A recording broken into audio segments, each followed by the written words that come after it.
in there with no pants on. I texted you and told you that I had people coming. Y'all don't understand the turmoil this girl put me through. I am gonna expose myself and my roommate because what you gonna do?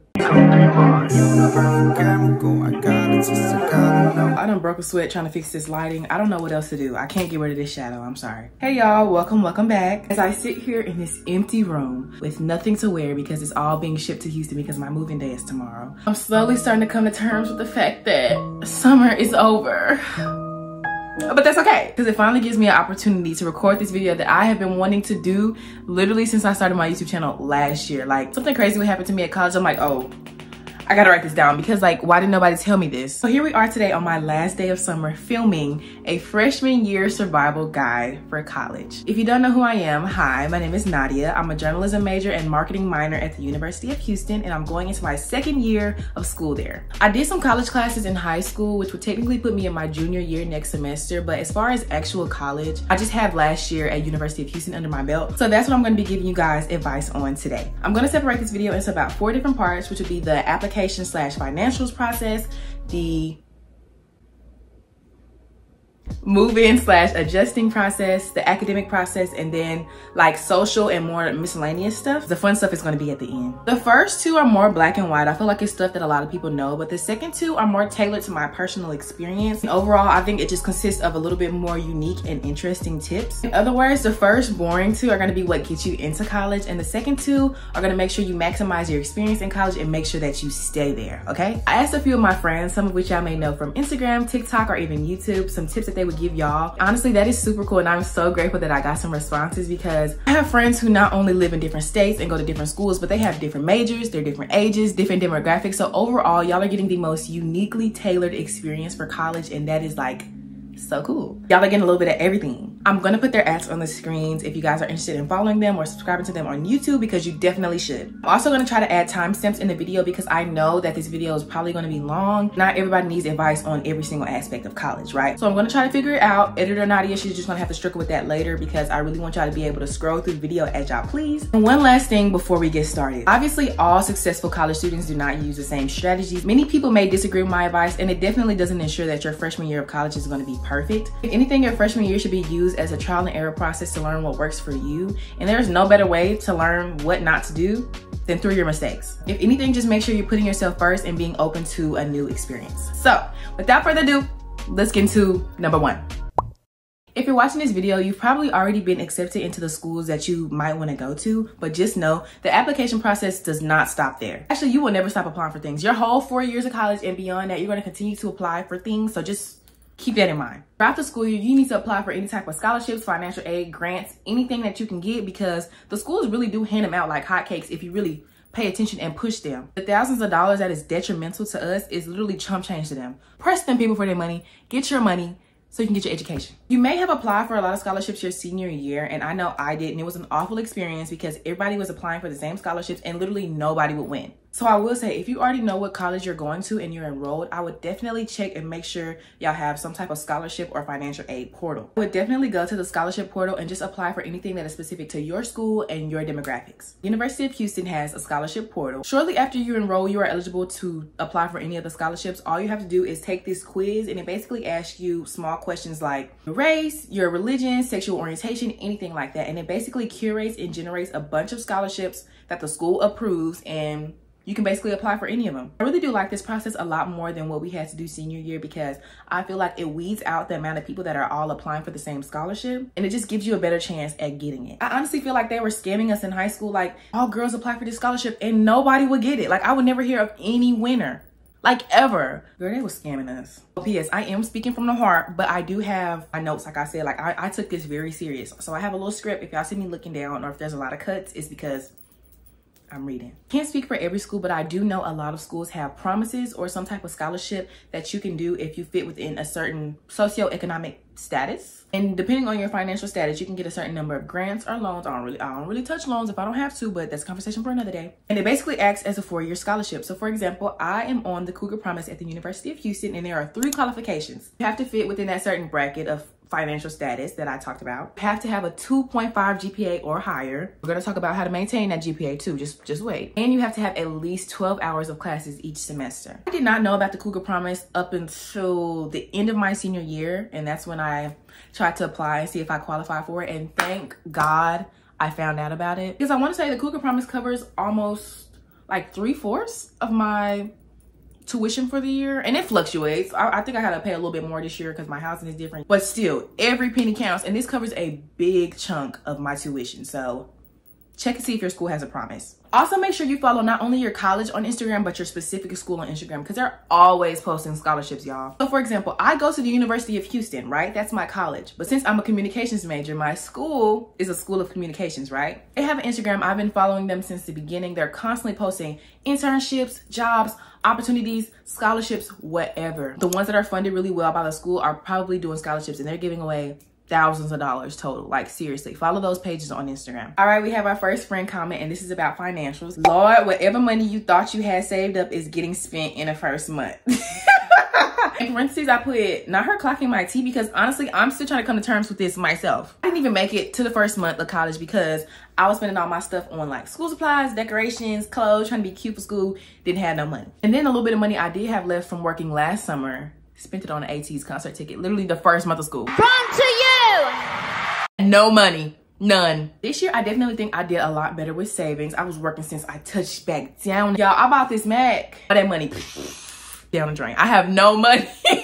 But this is not me trying to encourage you to not save money, because saving money is important and you will need the money eventually. Even if it doesn't make it to the first month of school, you will need it for something. So save your money, right? And we're going to talk about how you can save some money in school so you don't spend it all in the first month. We're just telling you to be a little bit realistic, because a couple $100s that you save up from your summer job is not getting you anywhere. But I can teach you how to be conscious and spread that money, right? Let me show you. Budgeting in college and the summer before college is definitely possible if you're very conscious of the money that you spend. A tip that I would give you is to get some sort of like budgeting app. There are a lot of apps that allow you to sync your bank account to an app and let you keep track. I don't like syncing my bank accounts to stuff because I think the FBI is watching me. I know my biggest weakness my freshman year of college was spending money on fast food, and I just like never had any money. I never knew where it was going because I didn't realize how often I would eat out. I didn't realize certain spending habits that I had. I think having a budgeting app allows you to see it. So even if you're spending that money, you at least know where it's going. Why didn't tell me this pillow was a little crooked?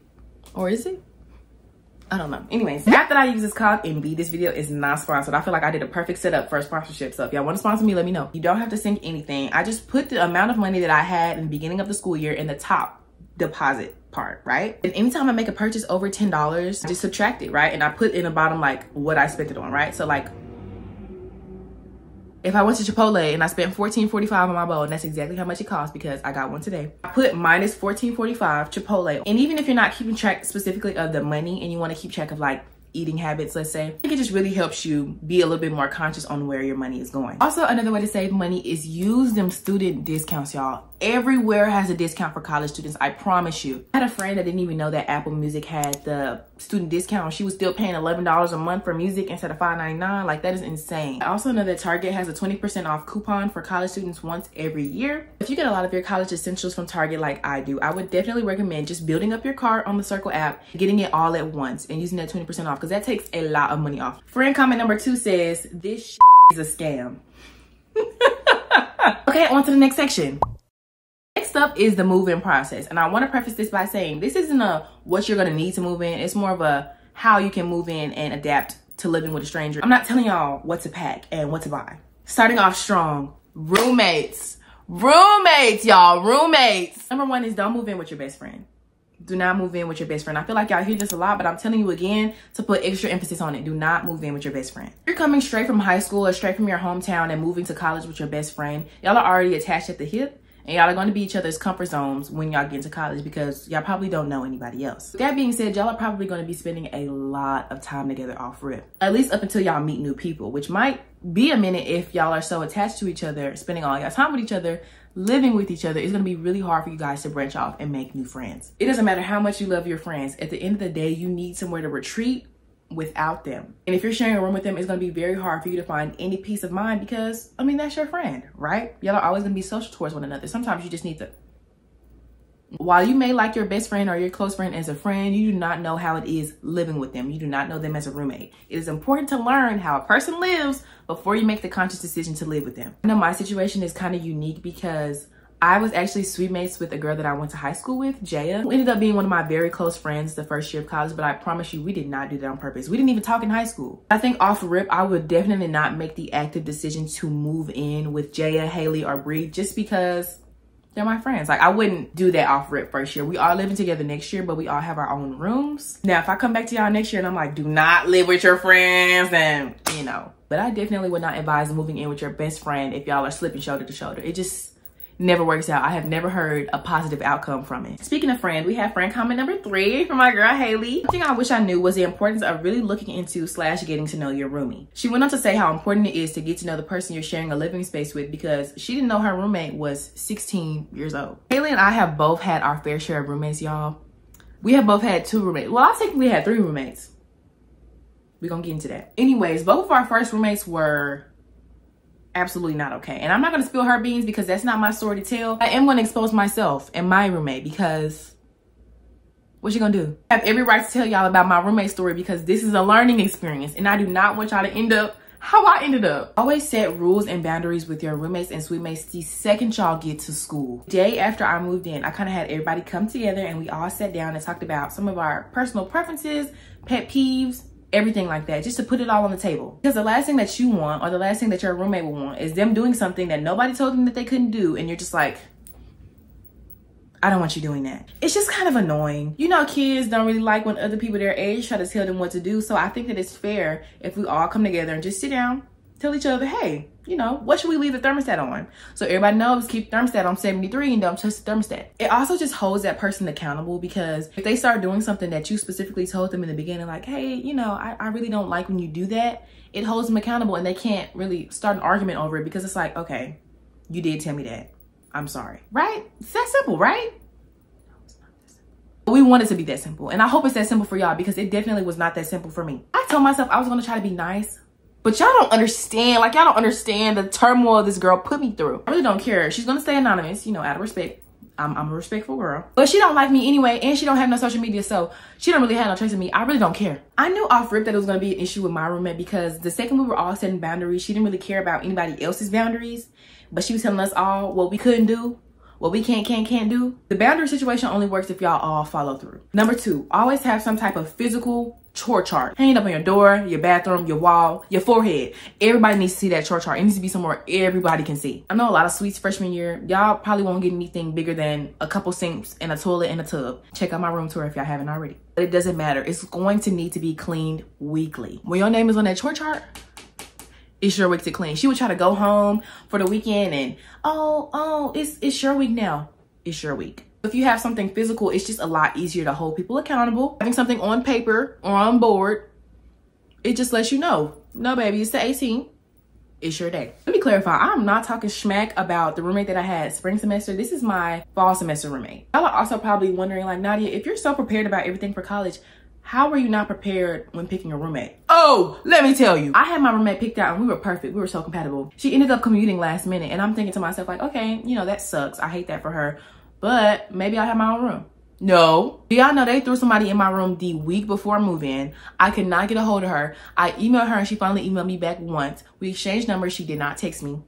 She does not have Instagram, so I couldn't even get a feel for her. First time I ever saw her was when I walked to the room for move-in day. And I was constantly texting her like, hey girl, like me and my parents are on the way. Walking up the stairs, she was sitting there with no pants on, y'all. She was sitting there with no pants on. I texted you and told you that I had people coming. You sitting here in your panties? Are you serious? Anyways, number 3, do not be afraid to tell your roommate when they're making you uncomfortable. You know, our first reaction when we don't like something that somebody is doing is to complain to others, like our friends and our parents. Although it's okay to complain, you need to be expressing those complaints to the person who's making you complain, not the people who can't do anything about it. Because I promise you, if you're uncomfortable, the person that you're living with is probably uncomfortable too. Honestly, when you're in an unfamiliar place, trying to adjust to new classes, your academics, trying to formulate your career, a roommate should not be the main thing that's stressing you out. You are paying too much money to be in school to not be comfortable in the place where you rest your head. Now that the roommate situation is out the way, let's get a little bit more emotional in the move-in and adapting process. Let's calm down. Many people asked if it was hard to go from living with a family and essentially living on your own. And here's what I have to say about that. I was very scared to move by myself, even though Houston is only like 4 hours away from Dallas. I will say I did not have a hard time off rip because I think the adrenaline really kept me going that first month or so. But when it came to things like missing my sister's birthdays or any events like involving family, the big sister in me was really hurt, and I did feel really alone at times like that. And I think that it's okay to be in tune with your emotions and admit the fact that you're a little sad. And I feel like as young adults, we think that we can't be emotionally dependent on our parents because we're trying to prove to them like, oh, I can live by myself, when really you don't even have to do all that. Like, I think the biggest reason why a lot of people go missing their family so much is because they don't tell their family that they miss them. I actually wrote this next note in college when I was really sad and missing my family, so I'm gonna read it for y'all verbatim, so sorry for looking at my screen. If you have a good support system, don't try to force full independence on yourself. As a young adult, it can be very embarrassing to admit that you still need guidance or even just a shoulder to cry on from your parents or guardians. But call them people. Tell them about how your day sucked, how you cried, how you need help. Don't try to do it on your own. My mom will always tell me that college was the best time of your life because you get to be grown when it's fun, but still depend on your parents, whether it be financially, emotionally, or both. Entering such a drastic new environment is scary, and that's okay. Talking to people from back home gives you a sense of security and allows you to better regulate your emotions until you're truly ready to be fully independent. It also gives your parents a sense of security when you keep an open and honest relationship. It helps them worry way less. I understand not everybody has a solid support system, which is okay too. We're gonna talk about building your own communities and stuff a little bit later on. Okay, on to the next one. Next, we have learn your environment beforehand so you can properly adapt to it when it's time. I feel like a lot of people don't take into consideration how much a new environment can affect your mood, like the weather, for example. Considering I live in Dallas, which is typically very sunny and dry on a regular basis, and moving to Houston, which is very groggy, musty, rainy, just wet, humid, gross. I was so depressed when I first got to school, y'all. My wardrobe was not ready. I was not prepared for that traffic. I was just not prepared for that city life, period. So if you live in Florida and you're going to school in Seattle, I would definitely advise just looking up your environment, not even just weather-wise, but just like, how's the safety over there? How's transportation? Is your city walkable? Because Houston isn't walkable at all. One day before school, my nana called me and she was like, hey girl, like, do you need some rain boots? You need rain boots. If you're going to school in Houston, you need rain boots and an umbrella. I'm like, Nana, I am not wearing rain boots to class. Like, that is lame. I need rain boots. You need to properly adapt because that small stuff like getting rained on, getting your shoes messed up, just not being prepared for the city that you're living in now, it could ruin your day. It could ruin your experience. It could ruin your semester. Next up, we have abuse your amenities, y'all. Use everything. Go to the gym, the pool, the library, everywhere. You're paying for it. The dining hall, yes, eat dining hall food. You're paying for it. You might be asking why I put this in the movement/adapting process. I really think it just helps with becoming more familiar with your campus and not feeling like you're in such a strange place. I also think it helps you pick up hobbies because I definitely have never been to a gym before I went to school, but I'm paying for it. So I might as well make it a hobby. I also said don't be that person who brings a pet. Now this is very circumstantial because there are a lot of people who do very seriously emotionally depend on animals, and I'm not talking about y'all. This is a circumstance beyond me. If you're lying and saying that you need an emotional support dog and you bringing it to school, I'm telling you right now, your pet is going to be miserable and it's not going to like you. Neither will your roommate, because I don't care if you text them beforehand and was like, hey, you know, I have a dog, I hope you're okay with it, and they're like, oh yeah, like I'm okay. They're lying. All right, we are halfway done. Let's get into the academics. Now, I feel like I am very credible in this instance because I did make the dean's list twice, both semesters. I'm gonna give y'all tips on how I just stayed on top of my academics, especially with me being the anxious person that I am. It was very hard for me to find balance. First off is selecting classes. Go to Rate My Professor right now. If you're selecting classes, you need to go right now. A good professor is detrimental, y'all, especially your freshman year when you're trying to figure things out. Not only does Rate My Professor give you real student reviews on professors, lets you know if the class is online or not, if you have to buy a textbook or not, if attendance is mandatory, if there's a final, like it lets you know everything. It has saved me from getting some of the worst professors at University of Houston, y'all. Buy a planner and use it. Friend comment number 4 says Google Calendar is your best friend. And y'all, this is so true. We're in a stage of our academic careers where professors are not telling us when stuff is due. You have no idea how many assignments that I missed my first semester because I wasn't keeping track of them. Don't sleep on any extra credit assignments. I don't care if you feel like you don't need them. If attendance in your class is mandatory and it's worth points, go to class every day. It doesn't matter if it's only a 5-point deduction. You're going to need every single point. I've seen people fail classes by a couple points. Like, y'all might not believe me because I'm lying, but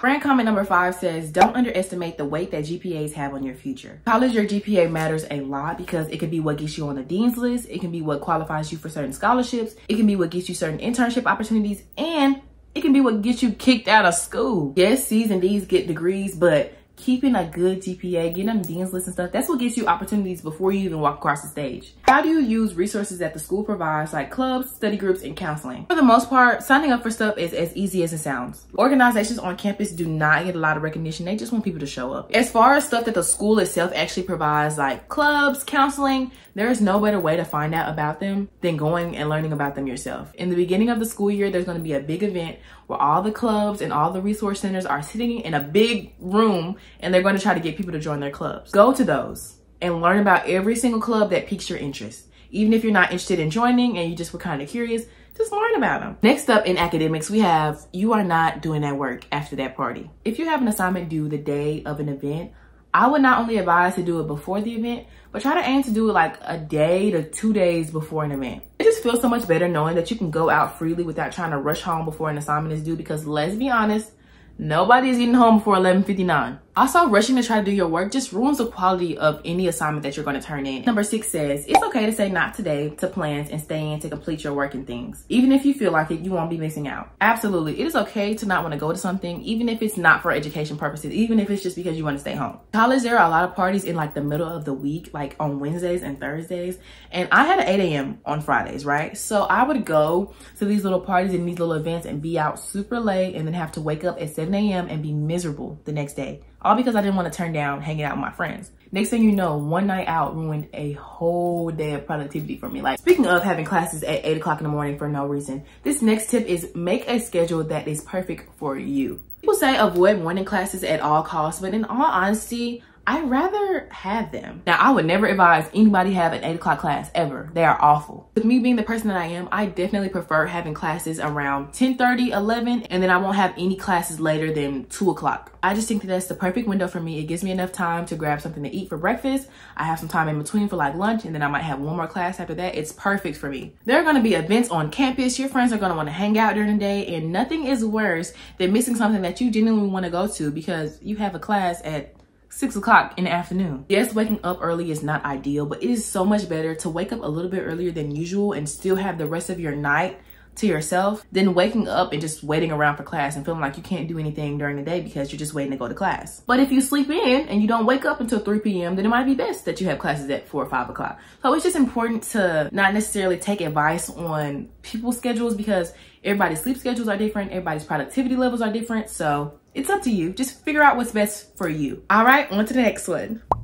Our last category is social life and more like miscellaneous tips. In this section, we're going to be talking about dating, friendships, self-love, parties, all the stuff that people are actually kind of scared about and want to have advice about for college. The original friend group that you make is not going to be your friend group for your entire school year or, 4 years. And that is okay. The friends that you make your freshman year in those classes with like 300 people, they're going to be good friends. You're allowed to still be friends with them and be friends with somebody else. This is college. Having one distinct friend group like you did in high school and middle school is not a thing. You are allowed to have different friends for different reasons. Every friend that you have in the classroom don't have to be the friend that you go to parties with, and every friend that you party with, you wouldn't go on a study date with them. You know what I'm trying to say? As a freshman, I wish I wasn't so stuck on the friends I met at orientation. This is so true because at orientation, I was like, oh my gosh, like me and these girls are gonna be friends forever. Like we're gonna be friends forever. Although we're still friends on Instagram. We still, might chit chat here and there. This one girl that I met at orientation, we were so cool all orientation. I saw her on campus and I waved at her and she literally didn't even know who I was. Do you think it'll be hard for an introvert to make friends? No. As a semi-introverted person, which may be very hard to believe because I have a huge personality, it wasn't that hard for me to make friends. Let me be the one to tell you that there is somebody for everybody in college. Most people, depending on what school you go to, are very liberated and chill. Like, it doesn't take much to become friends with somebody. Do not take that advice where it's like, oh, just leave your dorm door open and let people come in and so. Don't do that. That is dangerous. As long as you're open to making new friends, all it takes is a compliment, question about some work. Like, honestly, it's not that hard. I think what a lot of people have to take into account is you are living with these people. you genuinely see these people every day. You're going to have to talk to them at some point. I think that there's a certain time within freshman year where it just becomes second nature. It's easier to make friends when you join clubs under certain niches that match with you. If you're a little bit introverted and you're scared, there is no easier way to make friends than find friends that you already know have a common interest with you. If you're looking for K-pop stan clubs, there are K-pop clubs, there are dance groups. There is a club for everything in college because there's thousands of people that go there. So I definitely think joining a club eliminates the fear of wondering if you and this friend have anything in common, because obviously you do, because you're in the same club. Number 9 says, I wish I knew not to date people my first semester of my first year.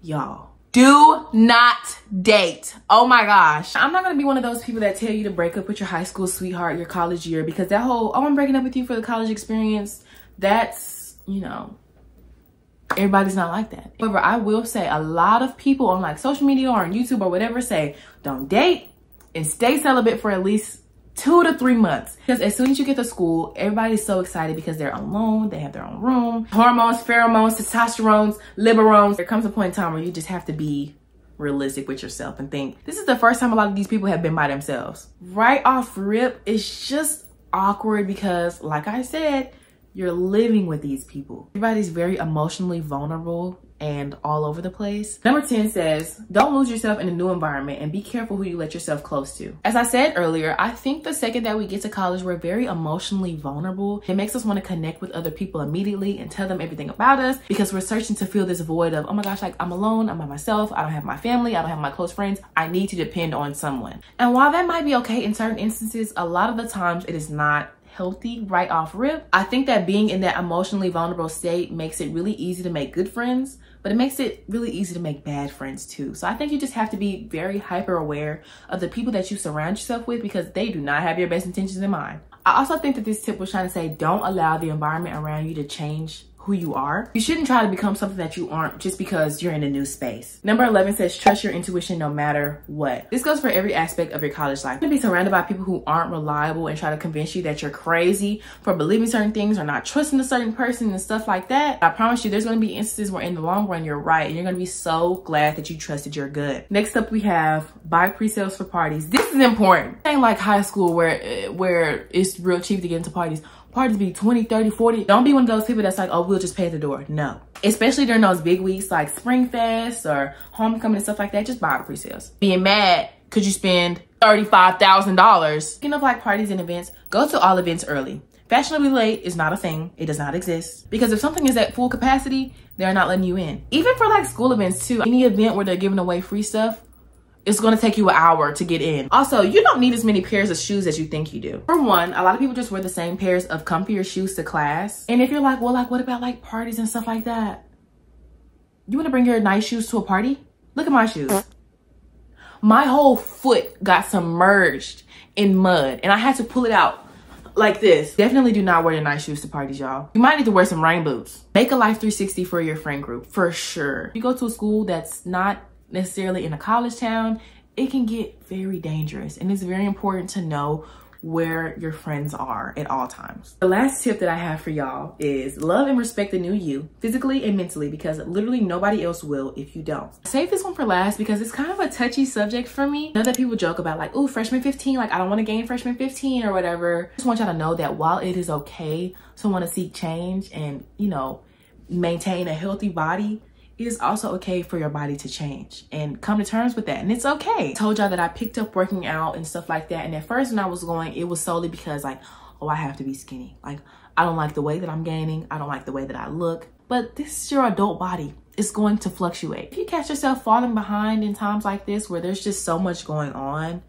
that's fine. I also think that since college is a time where you're trying to figure out who you are as an adult, it's okay to be confident in yourself, confident in the things that you like, be confident in the way that you look, confident in the things that you do. If you feel like you're falling behind and people are achieving things that you're not, I promise you, the place that you're in right now is exactly where you're supposed to be. That's probably a lot of rambling, but you know, whatever.